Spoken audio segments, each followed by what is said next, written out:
hours. 3 hours, yeah. Okay. It's Rick, right? It's Rick. Yeah, it's Rick, yeah. I'm back here with three very familiar faces. I've got George Chuvalo, heavyweight champion of Canada, Darryl Sittler, hockey player, legendary hockey player, and Tiger Williams, another legendary hockey player. Now, I know you guys aren't miners, and this is the mining show, but you do have connections to natural resources. George, you're working with kids, particularly in northern communities. Tell us a bit about that. Well, I work with a lot of young people, especially in with the First Nations. I just came down from a visit up in northern Quebec. I'm in James Bay in Quebec, and this time of the year? Yes, this time of the year. Chilly. Yeah. I was up there for about a week, and it was very enjoyable. I had a chance to talk to a lot of young people. And what I do is I just talk to young people about drugs, and my agenda is preventive medicine. I've been doing that all across the country, and especially in the northern communities, especially the last 3 years.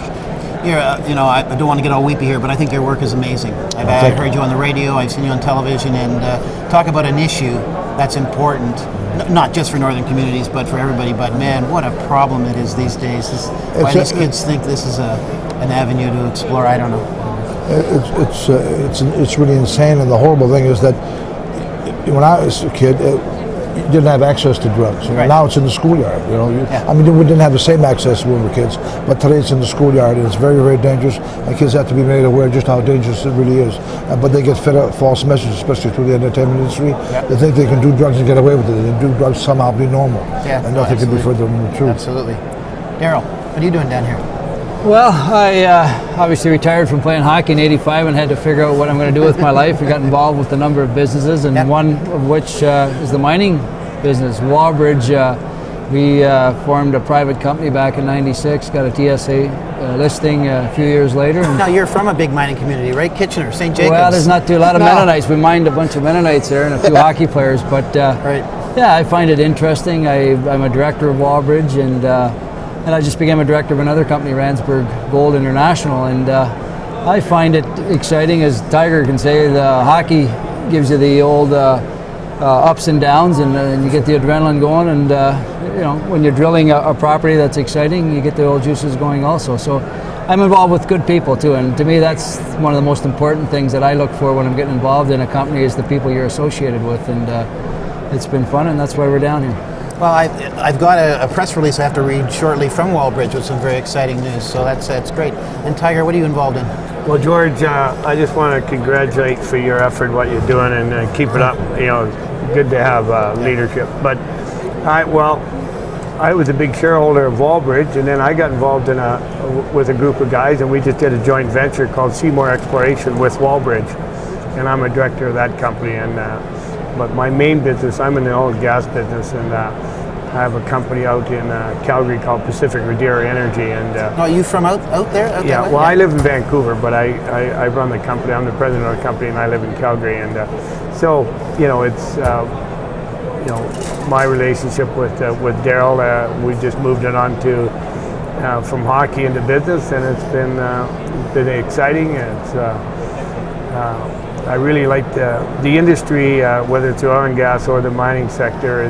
They're good quality people, and we're looking for bigger and better things, and we're trying to find the Stanley Cup below the earth. Yeah, that's it. I really do have to say, hanging around miners, I don't know, there's something about these guys. They really are generally honest, hard-working guys. It's unbelievable. All levels of the organization.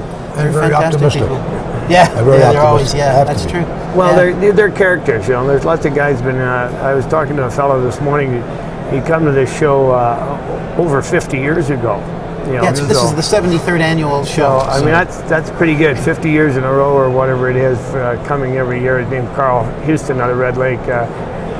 So you meet all sorts of guys, and of course we're here to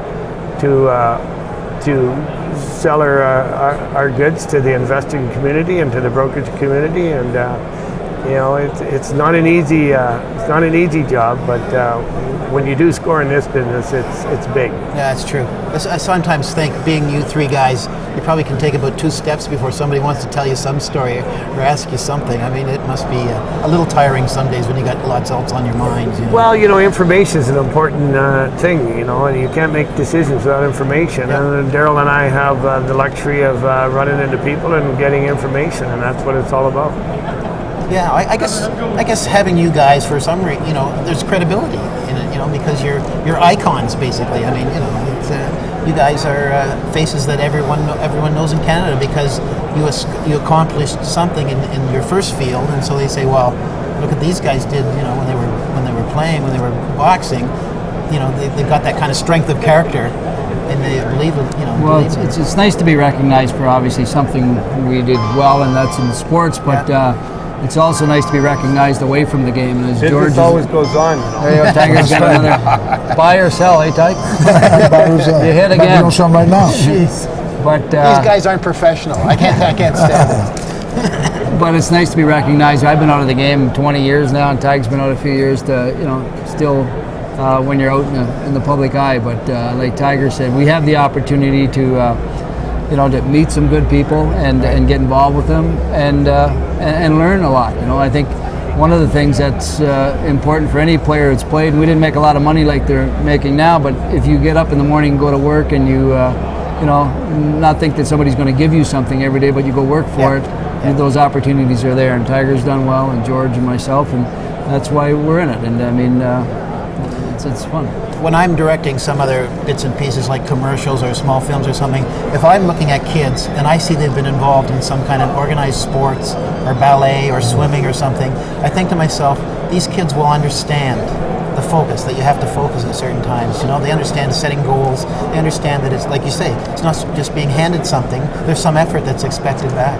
Well, Tiger knows, and George too. I mean, we were part of a team, and I think that's what you're alluding to. I'm a part of a mining team now, a Tiger Oil and Gas, and you have geologists, you have guys out in the field doing those hard, grungy jobs that maybe we wouldn't want to do, but there's other areas that we can contribute, and it takes the whole team to make a company successful, and if you're lucky, you might find a resource, and that's what we're in it for. Yeah, absolutely. Well, they got the imagination, they got the initiative, and who knows what can happen. We got the largest untapped resources in the world. I don't think there's any question about that. It's a $1 billion industry, and these guys are doing a great job. And I think the world is waiting really for Canada to produce something.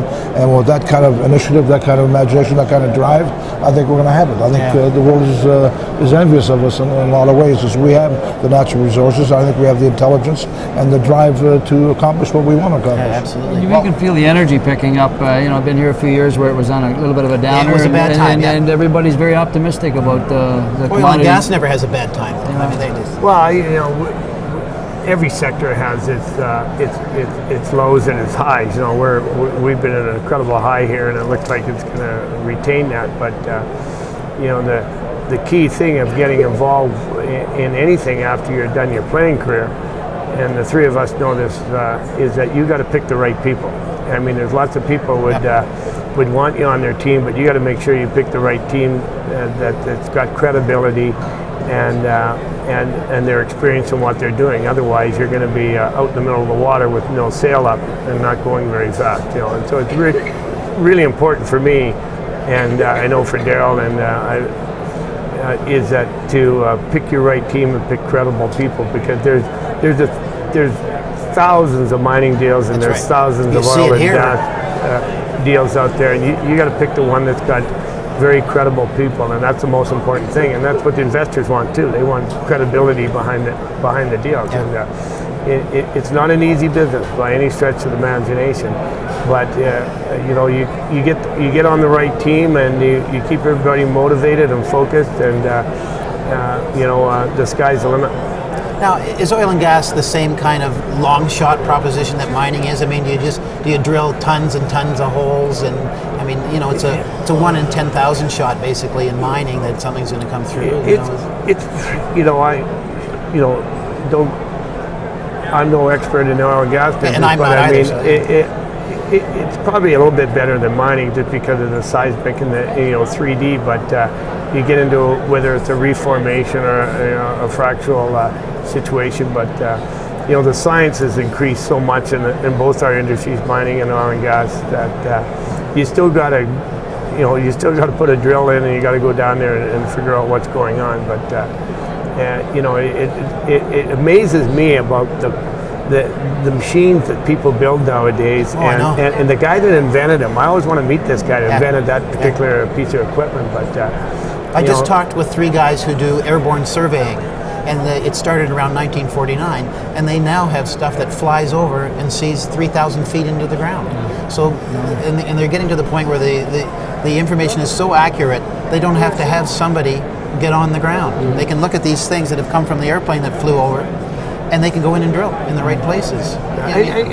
You know, most of the time people don't drill just for the sake of drilling, but you know, is it going to be economical? You know, where's the nearest mine? Where's the nearest pipeline? Right. Infrastructure, There's so many factors in it that I know for us too that we enjoy it because every day there's something new to learn, and you get out of the game. All of us we're in the game at some time. It's nice getting up every day knowing that you're going to learn something different, because that's what keeps us alive. It keeps us focused, and you know, keeps your energy level. You know, the three of us, we don't have to do anything. You know, but sitting at home picking up a paycheck is not very exciting. No. Well, a few weeks off here and there. And you know, I mean, like Tiger, it is high risk. You know, I mean, you know, you get into mining like you're talking. The percentage chance of you actually finding something. I mean, there's been geologists that have been around for years and they don't have a discovery. That's right. But they keep going at it because they love it, and I think that's one of the things that we like. You know, it's exciting. You get, you know, seeing the passion in the guys. The juice is going. Yeah, it is. Las Vegas in the way. But you try to reduce your risk, and like Tiger saying, you get in with good people who know the business, and yeah, you're putting your money on the line. But if you hit, the rewards are very good. You know, but you have to go in with that in mind. You know that. With your eyes open. With your eyes there's totally no open. question. In the last few years, for mining, everything is just on the up. China's been driving mining business just like through the roof, and oil and gas too. But it's a high right now, and it's great to see it. Well, I mean, out where I live, out in British Columbia, you know, the NDP put us in a bit of a hole there, and we're finally crawling out of it. But you know, in the oil and gas sector, it's cooking along. You know, when I started my company 8 years ago, we started from zero. You know, we're in good shape now. You know, but it's you know, everybody says, "Oh, congratulations," but you know, 8 years ago when we started out, you know, the first 2 or 3 years was a struggle, and you know, for our investors, they've made very good money, and they'll continue to make good money. But it is a struggle in the beginning, and you know, you want to be on the team that's willing to fight every day, you know, and improve your company every day, and maximize your shareholder value. That's what it's all about. You know, people put in a buck, they want to get more than a buck back, and it's a tough gig to say it about 4 times here, but that's the reality of it. I mean, Canada's standing in the world of oil and gas exploration and mining, whatever. I mean, we're world leaders, like you were saying, and it's something to be really proud of. And I think sometimes people who aren't intimately involved with the business don't quite understand how important mining and oil and gas is, because you look around you, and if you don't grow it, you got to mine it, you know, and sometimes people forget. We have the best geologists in the world, you know, in all sectors, and they work all over the world, and our technicians are the best in the world. You know, there's lots of guys in Calgary that go over to the Far East, they go over to, you know, over to Africa, they're in South America, they're in the North Sea, and you know, we should be very proud of that. And we don't fly that flag high enough and proud enough that our geologists and our expertise, what's underneath the crust of this earth, we're as good, well, in my opinion, we're better than anybody else in the whole world. And we don't talk enough about that. The good thing is, with this new network you guys have going here, you're going to educate a lot of people who know not a whole lot about the industry if they choose to watch. I think that's certainly the goal. That's our goal, and that's important to me. You know, I mean, everybody looks at oil and gas or mining as if it's the old environmental thing that you're ruining, and you're taking the resources and you're not replacing them. But you know, there's, I mean, people are very conscientious now about you know, taking care of the country for the future. You know, the land for the future for the kids and all that sort of stuff. So. It's great that you're educating people here. It's definitely the IDNR-TV mandate to tell these stories. And we were talking about, when you say natural resources, I mean, you can have a very broad definition. And children are a natural resource for a country, of course. You know, as well as rocks and oil and gas and too. And so there's a lot of stories to tell, and Canada has to be very proud of where we are. And it creates a lot of careers for a lot of people. And you know, the towns that George goes to, you know, the remote areas. I mean. It's a choice for these guys. Well, it's a lot of opportunities also for Aboriginal people. A lot of the companies are Aboriginals, not only for labor but for skilled positions, and they're doing a great job. And there's a great future for a lot of Aboriginal people in this industry. This has been a great treat for me to meet you three guys. Know a lot about you from watching television. I'm a big sports fan, and it's been great. But on top of that, what you guys have said about the mining industry and your help with the kids in northern communities and everything, you guys are doing great work.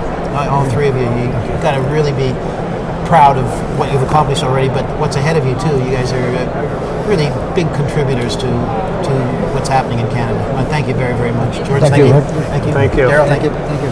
Tiger, thanks a lot. Thank you very much. It's good to see you, And Tiger. We'll be right And back now for after a short break. Darryl, I always remember your color of your shirt you had on. We're here at the RT Boyd booth. I'm Mia Sheldon for IDNR-TV, and I'm here with Mr. Warren Boyd, owner of RT Boyd. Mr. Boyd, this is amazing stuff. Can you tell us a bit about it? Well, I'm sure many of your listeners will have heard that Canada is one of the largest producers of diamonds in the world. And the largest producer in the world is Botswana, Russia is second, and Canada is third. Consequently, we're hearing a lot in the news about Canadian diamonds. Well, we have them here for sale, and many of your local jewelers will also have them for sale. Canadian diamonds are very high quality, certainly world standards in terms of quality, and I don't think there's much that you can't get in a Canadian diamond. And what are some of these? What are the differences between some of all of Well, this? diamonds come in a variety of shapes and sizes. There are cutting operations in Canada, and there are cutting operations cutting Canadian diamonds overseas as well. But you can get diamonds in marquee shapes, pear shapes, princess cuts, ovals, rounds. I would say, at least from my experience and the experience of most jewelers, the most popular shapes are round, brilliant cuts and princess, followed probably by pear shapes and marquees. Okay, and what do we have down here? What is Now, this is still all Canadian? Yes, it's all Canadian. Recently, Canada has been privileged to be the source of a brand new discovery of emeralds in the Yukon. Certainly not produced by me, but by a company called True North. And we have, for the first time in Canada, a selection of Canadian emeralds for sale. So we have emerald beads and 18-karat gold and emerald jewelry, all made from Canadian emeralds. And what's so special about Canadian emeralds? Are they different from other sources of emeralds? Well, there's emeralds that are sourced from all over the world, from Colombia, from Brazil, from Africa, and elsewhere in the world. But in Canada's never had an emerald mine or an emerald discovery of any significance before. And so this is significant in terms of the fact that it's new, and it's a first for Canada. Excellent. Okay, well, thank you so much, Mr. Boyd. I think I have to go get my MasterCard now. This is Mia Sheldon for IDNR-TV. What's your last name? Meredith. Hi, thank you. I'm here with Tom Meredith from Verdun Gold. Verdun Gold. Welcome. Tom, what can you tell me? What's up with your company? Well, we are in Timmins, and we're adjacent to some of the biggest gold mines in North America. We're surrounded by 50 million ounces of gold production to date, and we are developing 4 different gold mines for production over the next 2 to 3 years. And how was that a normal time frame, 2 to 3 years? Is there going to be more in the future? Well, in normal time frame, once you find something, it's longer than that, but these